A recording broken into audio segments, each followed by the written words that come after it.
Praise the Lord. आप सबका स्वागत है हमारे चैनल जीसस द फुलफिलर में। आज मैं आपको एलिया नबी की कहानी के बारे में बताऊंगा, जिसका वर्णन राजाओं की पहली पुस्तक में किया गया है। चलिए तो वीडियो को शुरू करते हैं। एलिया जो गिलाद के परदेशियों में से था, एलिया ने इज़राइल में राजा आहाब और रानी इज़ेबेल के समय में अकाल की भविष्यवाणी की थी।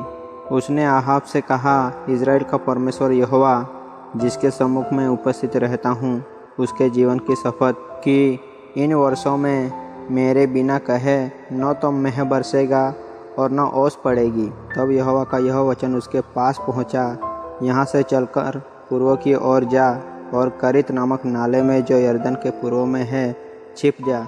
उसी नाले का पानी तू पिया कर, और मैंने कौवों को आज्ञा दी है कि वे तुझे वहाँ खिलाएंगे।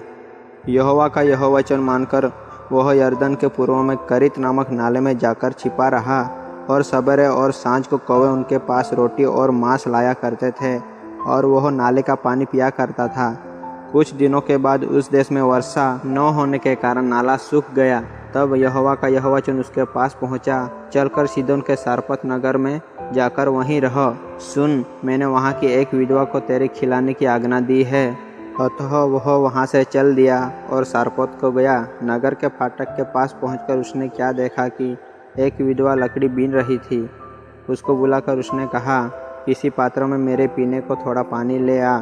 जब वह लेने जा रही थी तो उसने उससे पुकार के कहा, अपने हाथ में एक टुकड़ा रोटी भी मेरे पास लेते आना। उसने कहा, तेरे परमेश्वर यहोवा के जीवन की शपथ, मेरे पास एक भी रोटी नहीं है, केवल घड़े में मुट्ठी भर मैदा और कुप्पी में थोड़ा सा तेल है, और मैं 2-1 लकड़ी बीनकर लिए जाती हूँ कि अपने और अपने बेटे के लिए उसे पकाऊं और हम उसे खाए फिर मर जाए। एलिया ने उससे कहा, मत डर, जाकर अपनी बात के अनुसार कर, परंतु पहले मेरे लिए एक छोटी सी रोटी बनाकर मेरे पास ले आ, फिर इसके बाद अपने और अपने बेटे के लिए बनाना, क्योंकि इज़राइल का परमेश्वर यहोवा यो कहता है कि जब तक यहोवा भूमि पर मेह न बरसाएगा, तब तक न तो उस घड़े का मैदा समाप्त होगा और न उस कुप्पी का तेल घटेगा। तब वह चली गई और एलिया के वचन के अनुसार किया। तब से वह और स्त्री और उसका घराना बहुत दिन तक खाते रहे, यहोवा के उस वचन के अनुसार जो उसने एलिया के द्वारा कहा था। न तो उस घड़े का मैदा समाप्त हुआ और न उस कुप्पी का तेल घटा। इन बातों के बाद उस स्त्री का बेटा जो घर की स्वामिनी थी रोगी हुआ, और उसका रोग यहाँ तक बढ़ा कि उसका सांस लेना बंद हो गया। तब वह एलिया से कहने लगी, हे परमेश्वर के जन, मेरा तुझसे क्या काम?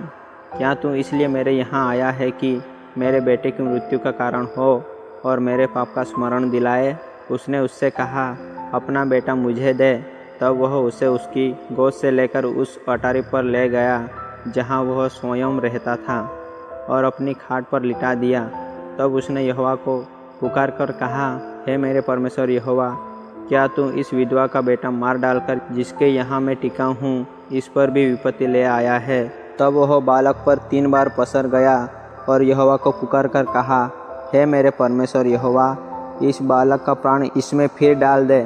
एलिया की यह बात यहोवा ने सुन ली, और बालक का प्राण उसमें फिर आ गया और वह जी उठा। तब एलिया बालक को अटारी पर से नीचे घर में ले गया, और एलिया ने यह कहकर उसकी माता के हाथ में सौंप दिया, देख, तेरा बेटा जीवित है।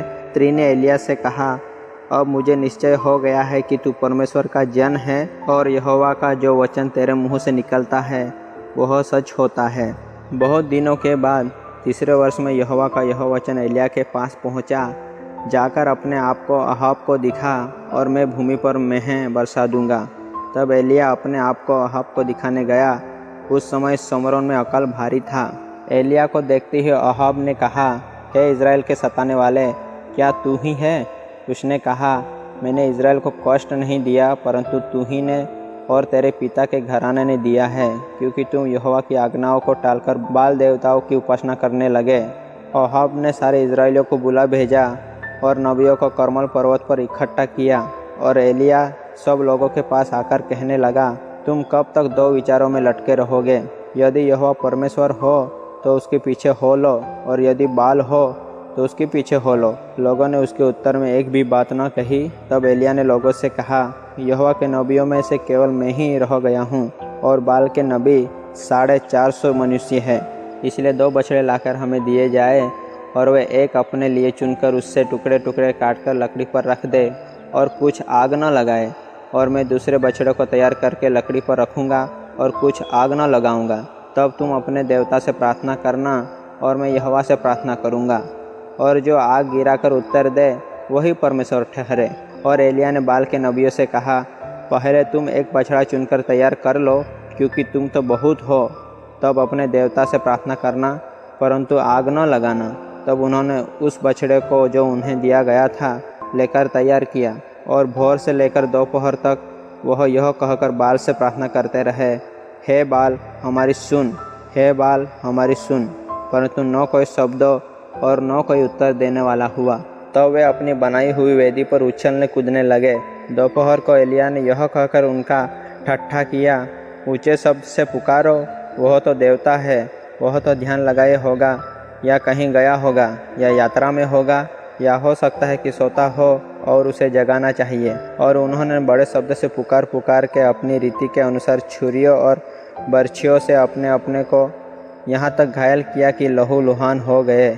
परंतु कोई शब्द सुन न पड़ा, और न तो किसी ने उत्तर दिया और न कान लगाया।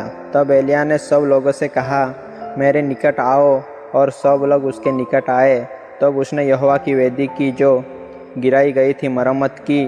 तब उसने वेदी पर लकड़ी को सजाया और बछड़े को टुकड़े टुकड़े काटकर लकड़ी पर रख दिया। और एलिय्याह ने लोगों से जो कहा, लोगों ने वैसा ही किया। फिर भेंट चढ़ाने के समय एलिय्याह नबी समीप जाकर कहने लगा, हे अब्राहम, इसहाक और इज़राइल के परमेश्वर यहोवा, आज यह प्रकट कर कि इज़राइल में तू ही परमेश्वर है और मैं तेरा दास हूँ, और मैंने ये सब काम तुझसे वचन पाकर किए हैं। हे यहोवा, मेरी सुन, कि लोग जान ले कि हे यहोवा तू ही परमेश्वर है और तू ही उनका मन लौटा लेता है। तब यहोवा की आग आकाश से प्रकट हुई और होम बलि को लकड़ी और पत्थरों और धूलि समेत भस्म कर दिया, और गड्ढे में का जल भी सुखा दिया। यह देखकर सब लोग मुँह के बल गिरकर बोल उठे, यहोवा ही परमेश्वर है, यहोवा ही परमेश्वर है। फिर एलिय्याह ने अहाब से कहा, उठकर खा पी, क्योंकि भारी वर्षा की सनसनाहट सुन पड़ती है। तो अहाब खाने पीने चला गया, और एलिय्याह करमल की चोटी पर चढ़ गया। थोड़ी ही देर में आकाश वायु से उड़ाई हुई घटा और आंधी से काला हो गया, और भारी वर्षा होने लगी, और अहाब सवार होकर यिज्रेल को चला। तब यहोवा की शक्ति एलिय्याह पर ऐसी हुई कि वह कमर बांधकर अहाब के आगे आगे यिज्रेल तक दौड़ता चला गया। तब अहाब ने इजेबेल को एलिय्याह के सब काम विस्तार से बताए कि उसने सब नबियों को तलवार से किस प्रकार मार डाला। तब इजेबेल ने एलिय्याह के पास एक दूत के द्वारा कहला भेजा, यदि मैं कल इसी समय तक तेरा प्राण उनका सा न कर डालूं, तो देवता मेरे साथ वैसा ही वरन उससे भी अधिक करे। यह देख एलिय्याह अपना प्राण लेकर भागा और यहूदा के बेरशबा को पहुंचकर अपने सेवक को वहीं छोड़ दिया। वहां उसने यह कहकर अपनी मृत्यु मांगी, हे यहोवा, बस है, अब मेरा प्राण ले ले, क्योंकि मैं अपने पुरखाओं से अच्छा नहीं हूँ। वह झाऊ के पेड़ तले लेटकर सो गया, और देखो, एक दूत ने उसे छूकर कहा, उठकर खा। उसने दृष्टि करके क्या देखा कि मेरे सिरहाने पत्थरों पर पकी हुई एक रोटी और एक सुराही पानी रखा है। तब उसने खाया और पिया और फिर लेट गया। दूसरी बार यहोवा का दूत आया और उसे छूकर कहा, उठकर खा, क्योंकि तुझे बहुत लंबी यात्रा करनी है। तब उसने उठकर खाया पिया और उसी भोजन से बल पाकर 40 दिन रात चलते चलते परमेश्वर के पर्वत होरेब को पहुंचा। यहोवा ने उससे कहा, लौटकर दमिश्क के जंगल को जा, और वहां पहुंचकर अराम का राजा होने के लिए हजाएल का और इज़राइल का राजा होने को निमसी के पोते येहू का और अपने स्थान पर नबी होने के लिए आबेल मोहला के सापात के पुत्र एलीशा का अभिषेक करना। तब वह वहां से चला और सापात का पुत्र एलीशा उसे मिला। एलीशा के पास जाकर एलिय्याह ने अपनी चद्दर उस पर डाल दी, और एलिय्याह ने इज़राइल का राजा होने के लिए एलीशा का राज्याभिषेक किया।